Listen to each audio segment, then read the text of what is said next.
हाँ जी, तो objective question का क्वेश्चन हम आगे बढ़ाते हैं। फिर सेट 2 है हमारा, और क्वेश्चन हम आज शुरू करेंगे 26 से शुरू करेंगे। इसके पहले हमारे पहले वीडियो में 25 तक हो गया। अब हम शुरू करने जा रहे हैं सेट नंबर 2, क्वेश्चन नंबर 26। आप ध्यान से देखिए इस चीज़ को। तो क्वेश्चन नंबर 26 में है, which of the following is not transfer to realization account. निम्नलिखित में कौन है जो वसूली खाता में ट्रांसफर नहीं किए जाते, यानी रियलाइजेशन अकाउंट में हम लोग उसको ट्रांसफ़र नहीं करते, वो कौन आइटम है। सबको पता है कौन आइटम नहीं जाएगा। बैलेंस ऑफ कैश अकाउंट, जो कैश अकाउंट बनाएंगे उसका बैलेंस पहले ही दिखाई पड़े कि ये जाता नहीं है। देखते हैं रिजर्व फंड, इसका भी जो बैलेंस बचता है ये भी हमारे वसूली खाता में नहीं जाता है। Balance of profit and loss account, ये भी बचता है, ये भी नहीं जाता हमारा। तो इस तरह लग रहा है कि ये भी नहीं होगा, बी भी नहीं होगा, सी भी नहीं होगा।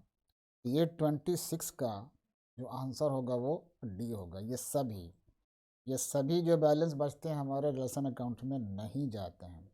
क्वेश्चन पर ध्यान रखना, which of the following is not transfer to relation account.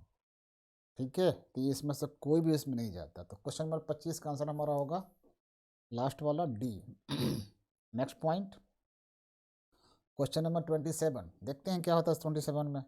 तीन पार्टनर है, एम, एल और ए। थोड़ा सा नाम कंफ्यूजिंग में ध्यान रखना, एम है, एल है और ए है, और इनका रेशियो दिया हुआ 9:4:3। ये पहले बांटते थे। 96,000 का एक संयुक्त जीवन बीमा पॉलिसी है। ज्वाइंट लाइफ पॉलिसी का वैल्यू है 96,000। तो जाहिर सी बात है ज्वाइंट है तो तीनों का है, इसमें तीनों पार्टनर की हिस्सेदारी है। एक की मृत्यु हो जाती है, उसमें से ए बेचारा मर जाए। ध्यान रखना ए लास्ट पार्टनर है, तो उसका जो रेशियो होगा वो लास्ट वाला ए के रेशियो होगा। ठीक है जी। ए का हिस्सा क्या है, तो कहता है कि संयुक्त जीवन बीमा पॉलिसी में ए का हिस्सा कितना मिलेगा। नेचुरली जब ए मर जाता है, मृत्यु हो जाती है, तो ए का हिस्सा तो निकालना पड़ेगा। बिल्कुल, आप उसके रेशियो के अनुसार से बंटवारा कर दीजिए। तो जब किसी राशि को बांटना होता है तो हम लोग बट्टा में कर देते हैं। तो बट्टा कैसे कीजिएगा, ए का जब बनेगा 3/16, 9 4 13 3 16, तो सबका हो जाएगा कैसे 9/16, 4/16, 3/16। ये जो 3/16 है वो ए का रेशियो है, ए की मृत्यु हो जा रही है। तो 96,000 को मल्टीप्लाई कर दीजिए कितना से, 3/16 से, जो कट के आएगा कितना, 16 6 96, 18,000। तो काट करके आएगा नेट फिगर आपको 18,000 आएगा, शायद कहीं हो इसमें। तो 27 का आंसर हमारा हो जाएगा 18,000। ये मैथमेटिक्स है। क्वेश्चन नंबर 28, अंशों के अधिमूल्यन पर निर्गमन को कहा जाता है। Premium on issue of share is called. Premium on issue of shares, जब शेयर कंपनी जारी करती है प्रीमियम पर, तो ये जो प्रीमियम मिलेगा कंपनी को एक प्रकार का गेन है या प्रॉफिट है। तो कह सकते हैं ये कैपिटल गेन है कंपनी के लिए। लॉस तो है नहीं, नॉर्मल लॉस भी नहीं है, नॉर्मल प्रॉफिट भी नहीं है। तो क्या है ये, कैपिटल गेन। ऑप्शन में देखते हैं। तो 28 का जो आंसर होना चाहिए मेरे हिसाब से ए होना चाहिए। नेक्स्ट पॉइंट 29, अंश आवेदन खाता है। ये पहले भी हम लोग चर्चा कर चुके हैं। जो शेयर एप्लीकेशन अकाउंट है वो नेचर पूछ रहा है, तो पहले ही बता चुके हैं ये पर्सनल अकाउंट होता है। Share application account, share allotment account, share first call account, share final call account, ये जो अकाउंट का नेचर है ये सब के सब क्या है, पर्सनल अकाउंट है। तो अगर पर्सनल इसमें है तो 29 का आंसर हमारा हो जाएगा ए। देखते हैं क्वेश्चन नंबर 30, कंपनी अधिनियम के प्रावधानों के अंतर्गत एक कंपनी निर्गमन कर सकती है।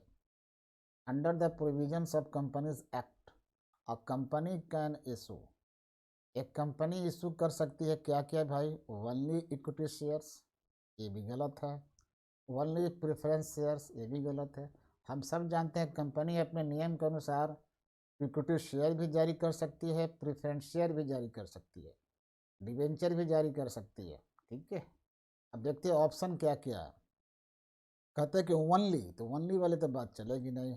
Only preference shares, only equity shares, ये दोनों गलत है। सी में लिखा है ए और बी दोनों, बोथ ए एंड बी, ये सही लग रहा है। तो क्वेश्चन नंबर 30 का जो आंसर है मेरे हिसाब से ये ए है, क्योंकि दोनों इक्विटी भी जारी कर सकती है कंपनी और प्रेफरेंस भी जारी कर सकती है। 31, जब जब्त अंश खाते का शेष अंशों के पुनर्निर्गमन के बाद हस्तांतरित किया जाता है। अब जानते हैं शेयर फॉरफिट करते हैं हम लोग। Balance of shares for future account after री इशू इज ट्रांसफर टू। जब कोई शेयर फॉरफिट किया जाता है तो उससे जो अमाउंट हम लोग फॉरफिट कर, मैंने कंपनी जो फॉरफिट करती है अमाउंट, उसको फॉर फ्यूचर अकाउंट में ट्रांसफ़र करती है या शेयर फॉर फ्यूचर अकाउंट में ट्रांसफ़र करती है। और री इशू करने पर जो लॉस होता है उस लॉस का एडजस्टमेंट इस फॉर फ्यूचर अकाउंट से किया जाता है। री इशू के बाद अगर इस फॉर फ्यूचर अकाउंट में कोई बैलेंस बच जाता है, री इशू के बाद जो लॉस हुआ इससे एडजस्ट कर लिया, इसके बावजूद भी अगर शेयर फॉर फ्यूचर अकाउंट में कोई बैलेंस बचेगा तो लास्ट में हम लोग उसको कैपिटल रिजर्व अकाउंट में ट्रांसफ़र करते हैं। अब देखते हैं ऑप्शन है कि नहीं इसमें। कैपिटल रिजर्व, ये बी इसका आंसर होगा। 31 का आंसर होगा B. The balance of share for future account is transfer to capital reserve account. Next 32, debenture holders receive. जो डिवेंचर होल्डर होते हैं वो क्या लेते हैं? इंटरेस्ट लेते हैं। जो डिवेंचर होल्डर है इंटरेस्ट लेते हैं और जो शेयर होल्डर हैं वो डिविडेंड लेते हैं। अब देखते हैं क्या लेते हैं। इसमें डिवेंचर होल्डर है, ये इंटरेस्ट लेंगे, तो इसका आंसर हो जाएगा 32 का सी। नेक्स्ट क्वेश्चन 33, ऋण पत्रधारियों को कंपनी का डैश कहा जाता है। हम सब जानते हैं कि जो ऋण पत्रधारी हैं, जो शेयर होल्डर्स हैं, वो कंपनी के मेंबर कहलाते हैं, ऑनर कहलाते हैं। और जो कंपनी के डिवेंचर होल्डर हैं वो क्रेडिटर्स हैं, वो महाजन हैं, वो लेंडर्स हैं। ये नाम जरा याद रखना है कि जो डिवेंचर होल्डर हैं कंपनी के लिए क्रेडिटर्स हैं, लेनदार जिसको बोलते हैं, लेंडर्स हैं जो लोन दे रखा है। अब देखते हैं कौन से इसमें मैच करता है। तो चारों ऑप्शन में देखने के बाद दिखाई पड़ रहा 33 का ए। डिवेंचरधारियों को कंपनी का लेनदार कहा जाता है। ओके, अब आते हैं 34 में। यदि कंपनी अधिनियम 2013 की तालिका एफ अपनाई गई है तो अग्रिम दत्त राशि पर कंपनी द्वारा प्रति वर्ष अधिक से अधिक ब्याज चुकाया जाएगा। इसका क्या माना है? अगर कंपनी अपने टेबल एफ को अपनाती है और किसी शेयरधारी ने, शेयर होल्डर्स ने एडवांस पे किया है, कॉल्स पेड इन एडवांस, तो उस एडवांस पर कुछ इंटरेस्ट बनता है एज पर टेबल एफ। जो रेट आजकल बदल कर आ गया है 12%। तो जो भी शेयर होल्डर्स एडवांस पे करते हैं उस पर इंटरेस्ट का रेट है 12%। तो मुझे लगता है कि ये है 12% बी। तो 34 का आंसर हमारा हो गया बी। नेक्स्ट 35, एक कंपनी अपने अंशों को कंपनी अधिनियम 2013 की किस धारा के अंतर्गत प्रीमियम पर जारी कर सकती है? हम सब जानते हैं कंपनी एट पार जारी कर सकती है, एट प्रीमियम जारी कर सकती है, लेकिन एट डिस्काउंट जारी नहीं कर सकती है, कुछ सिचुएशन को छोड़ करके। तो पहले जब 1956 का चक्कर था तो उस समय सेक्शन था 78, लेकिन अब वो नहीं है। इसमें लिख भी दिया अधिनियम 2013। तो 13 के अनुसार जब इसमें आएंगे तो इसके लिए सेक्शन हमारा है 52, यानी कि सी इसका आंसर होगा 52 के अनुसार। नेक्स्ट 36, अंशों को निर्गमित नहीं किया जा सकता है। कहता है कि अंशों को जारी नहीं किया जा सकता है एट पार। ये तो गलत है भाई, एट पार तो होगा, एट प्रीमियम ये भी होगा, एट डिस्काउंट ये नहीं हो सकता। कुछ सिचुएशन में कानून ने इसको मना किया है कि एट डिस्काउंट अंशों का निर्गमन नहीं किया जा सकता। तो दिए गए 4 ऑप्शन में सटीक आंसर यही दिखाई पड़ा 36 का सी। नेक्स्ट 37, ऋण पत्रों का निर्गमन किया जा सकता है। डिवेंचर्स में भी इशूड, ये भी एट पार हो सकता है, एट प्रीमियम हो सकता है, एट डिस्काउंट हो सकता है। तो इसमें आंसर हमारा कितना आ गया, 37 का डी होना चाहिए। मेरे हिसाब से इसका जो सब पर जारी कर सकते हैं 37 का डी होना चाहिए। ओके, तो डी का टिक लगाते हैं हम लोग इस पर। इसमें रोक नहीं है, डिस्काउंट पर जारी कर सकते हैं डिवेंचर को, इसलिए सब आ गया। नेक्स्ट हम आते हैं इसमें फिर 38, ऋण पत्रों का शोधन किया जा सकता है। शोधन का मतलब होता है उनको वापस करना, ऋण पत्रों को, ऋण को चुकाना। और जब भी कंपनी कर्जा लेती है तो चुकाने की बात तो आएगी ही आएगी उसमें। जब चुकाने की बात आएगी तो किस तरह जारी कर सकते हैं। Question number 38। ओके, 38 का देखते हैं फिर हम इसमें। किस पर हो सकता है, प्रॉफिट पर। शोधन मतलब चुकाना है, तो प्रॉफिट लेकर कैसे चुकाया, ठीक है। यानी जितना लिया है अगर कम चुकाना पड़ेगा तो प्रॉफिट तो हो ही जाएगा। ये वो सवाल नहीं है। Can be redeemed out of, ऋण पत्रों का शोधन किया जा सकता है। Debentures can be redeemed out of, अच्छा किसमें से आउट हो सकता है। ओके, तो ये प्रॉफिट से भी किया जा सकता है, पूंजी से भी किया सकता है, पूंजी को कम करना पड़ता है।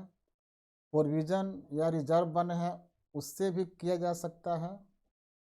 इसका मतलब क्या, इसका डी सही लग रहा है। सबसे क्या सकता है, out of profit, out of capital, out of provision या रिजर्व, इन सब के माध्यम से ऋण पत्र का पेमेंट किया जा सकता है, भुगतान किया जा सकता है। 39, फाइनेंशियल स्टेटमेंट्स आर, जो हम फाइनेंशियल स्टेटमेंट बनाते हैं, जो फाइनल अकाउंट बनाते हैं, फाइनल अकाउंट में आप कह सकते हैं कि ट्रेडिंग अकाउंट भी आता है, पीएल अकाउंट भी आता है, बैलेंस शीट भी आता है। तो ये जो बनाते हैं इसके बारे में क्या लिखता है, एंटिसिपेटेड फैक्ट्स, ये किस पर आधारित है, प्रत्याशित तथ्य। एंटिसिपेटेड फैक्ट्स मतलब ये आशा, एस्टिमेट पर आधारित। ये तो गलत है, एस्टिमेट पर हम लोग नहीं बनाते, हम लोग रियल, हमको रिकॉर्ड चाहिए। और इधर लिखा है, बी में लिखा है रिकॉर्डेड फैक्ट्स। यस, ये सही है, रिकॉर्डेड, जो हमारे बुक्स ऑफ अकाउंट्स में रिकॉर्ड किया गया होगा उसी को लेकर के हम लोग लास्ट में फाइनल अकाउंट बनाएंगे। तो ये रिकॉर्डेड फैक्ट्स है। इधर लिखा है एस्टिमेटेड फैक्ट, नहीं, अनुमान के आधार पर नहीं बनते बैलेंस शीट, इनमें से कोई नहीं, तो सही बेकार है। तो क्वेश्चन नंबर 39 का मेरे हिसाब से जो आंसर है वो बी है। बिल्कुल रिकॉर्डेड फैक्ट हमारे बुक्स में चाहिए, उसी के आधार पर हम लोग तैयार करते हैं। नेक्स्ट 40, गैर व्यापारिक संस्था में अधिक लेन देन होते हैं। Most transactions in non trading organisations are cash, credit, और भी दोनों, इनमें से कोई नहीं। जो हमारे एनपीओ है इसमें सबसे ज़्यादा अक्सर हम लोग कैश लेन देन करते हैं, लेकिन कभी कभार क्रेडिट हो सकता है। तो क्वेश्चन कहता है कि अक्सर, अधिक से अधिक, इसका मतलब है कि क्रेडिट भी लेन देन हो सकते हैं लेकिन कभी कभार हो जाता है। तो अधिक से अधिक का मतलब होता है कि प्रायः हम लोग नकदी लेन देन ही करते हैं। तो उसमें ऑप्शन में दिया हुआ 40 का ए, तो ये आंसर हो गया इसका। 41, निम्न में से कौन सा व्यवहार चालू अनुपात में सुधार लाएगा। सुधार लाने का मतलब होता है इम्प्रूव करना, उसको थोड़ा बढ़ा देना, कि अगर बढ़ाने की बात आएगी तो कैसे बढ़ सकता है। तो थोड़ा बहुत आपको याद रखना होगा। हम जानते हैं कि करंट रेशियो निकालते हैं हम लोग, current assets divided by current liabilities. एक ऊपर हो जाता है करंट एसेट्स, उसको नॉमिनेटर कहेंगे, और एक नीचे हो जाता है उसको डिनोमिनेटर, जो लिएबिलिटीज है। अब देखना है कि या तो करंट एसेट कभी बढ़ जाएगा, इंक्रीज करेगा, कभी घट जाएगा, डिक्रीज करेगा, कभी नीचे घटता बढ़ता रहता है। तो हमें देखना है कि क्या ये करंट रेशियो बढ़ जाएगा, उसी को देखना है किन कारणों से बढ़ेगा। तो अगर हम एक नोट करा दें कि कब कब ये बढ़ता है, इम्प्रूव करता है, तो थोड़ा सा ध्यान रखना है इम्प्रूव करने का। नंबर कौन सा है, 41।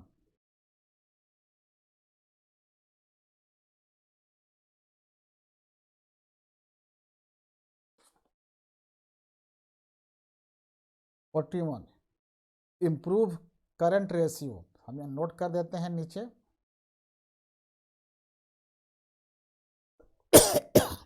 improve current ratio is equal to increase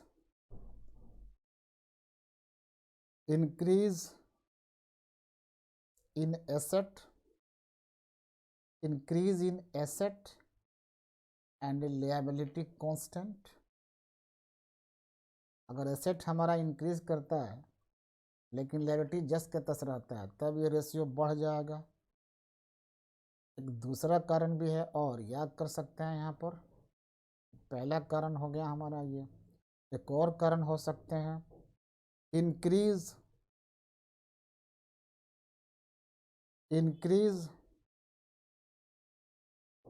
current assets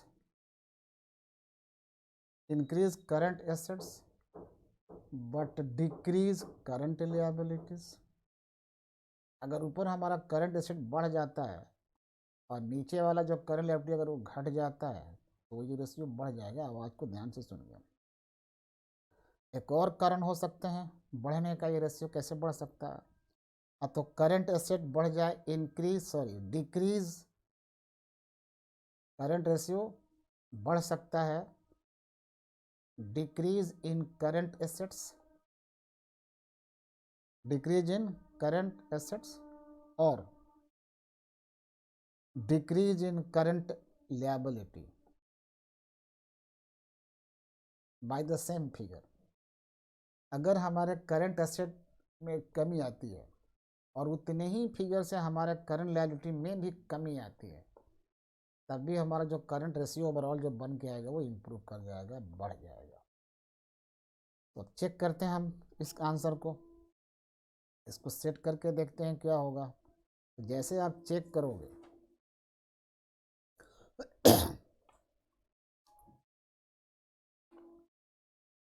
question WhatsApp 41।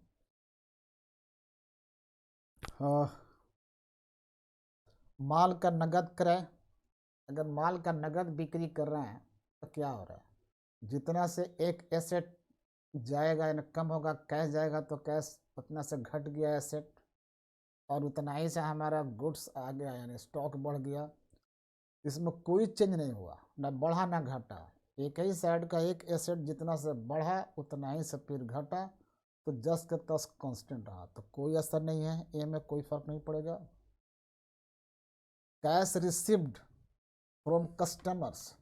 अगर कस्टमर से कैश मिलता है तो ध्यान रखना कैश हमारा करंट एसेट है वो तो बढ़ जाएगा कैश, लेकिन जो हमारे कस्टमर्स हैं डेटर के रूप में है वो भी एसेट है, वो घट जाएंगे। तो एक एसेट बढ़ा उतना ही से दूसरा करंट एसेट घट गया, ये भी कोई चेंज नहीं आएगा, जस का तस हमारा रेशियो आ गया, कोई फर्क नहीं पड़ा। दूसरा है सी, देखते हैं पेमेंट ऑफ क्रेडिटर्स।